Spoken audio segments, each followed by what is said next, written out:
من يقطن في السومرية اليوم لا يملك ما يثبت بأنه يمتلك هذه الأرض. طيب، وأهالي معظمية الشان يمتلكون القرائن والإثباتات بذلك؟ نعم، أهالي المدينة يمتلكون ما يسمى في سوريا الطابو الأخضر، وهو دليل ملكية على أنه يملك هذه الأرض. أما من يقطن في السومرية اليوم ماريا لديه إقرار بأنه يسكن في هذا المكان، ومن يعرف الأمور القانونية هذا الإقرار يختلف عن القرار.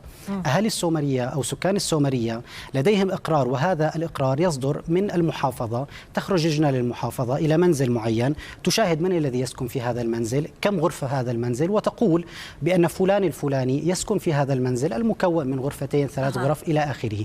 هذا ما يملكه سكان السومرية.